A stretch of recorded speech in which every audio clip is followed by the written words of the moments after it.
As the race to space heats up among the world's most powerful billionaires, who will stake their claim in the final frontier? One organization has already planted their flag, declaring itself a fully independent space nation with an ambitious goal to maintain peace in outer space. Joining us now is Lembit Opik. He is the chairman of Ascardia Parliament. So walk me through your vision.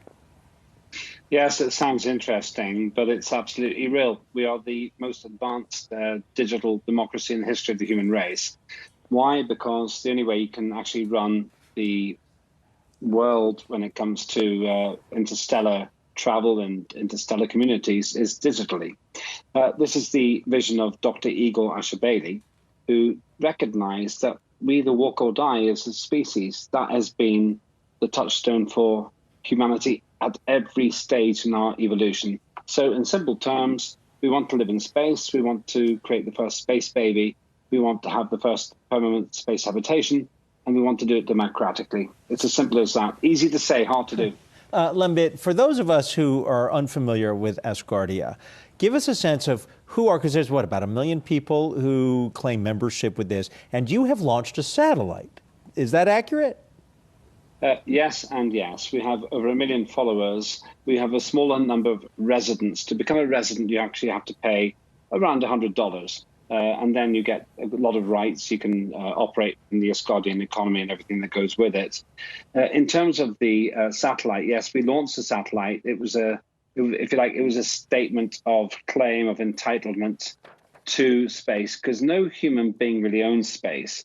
And what we're saying is it has to be managed democratically. So Ascardia 1, not a very creative name, but you can see what we did there. That's up there already. Ascardia 2 will go up there presently. But the big story for us is when we can get humans into space. And our commitment is to have permanent human space habitation by 2023. And before that, well, we have permanent. We have space habitation now with the ISS, but I'm curious, what do those satellites do? And I don't know what the financial backing is at $100 a pop with 1 million people. Not enough to build a rocket and a space station, or is it? Well, hold on a second. We're talking about people and we're talking about money. You're quite right. It takes billions and billions of dollars to actually build a permanent space station. And we recognize that. We want to have 150 million people investing in Ascardia over time. That's only 5% of the world's human population, actually less than that. And I'm truly sure we can do that.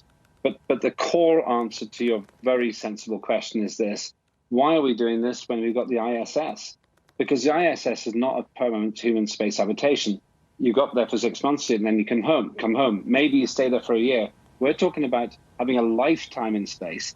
Now, we have to do that because if we don't do that, then we're eventually going to just be stuck on this planet when we've got an entire galaxy to explore. And that's not the human way of doing things. And if we don't have a democracy, if we don't have some kind of a community system, then that means that millions of people in space will take their instructions from mission control, and that's just not realistic, given what we know about human nature.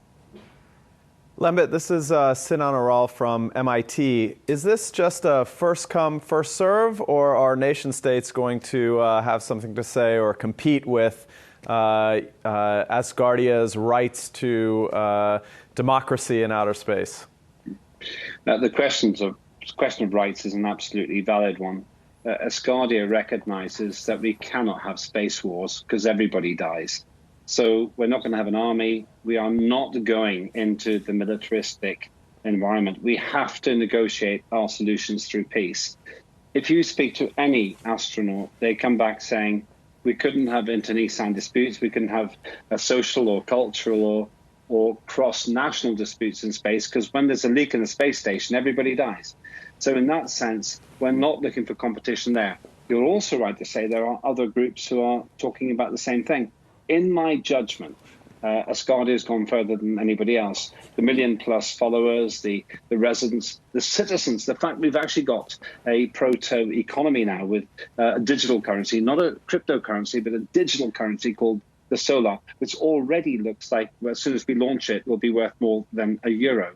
So in that sense, we're looking for allies, not enemies. Lembit, how are you raising money? Who are your investors? The investors are twofold. First of all, those who invest as residents, they pay €100 or $100 or 100 British pounds each a year to be recognized in that way.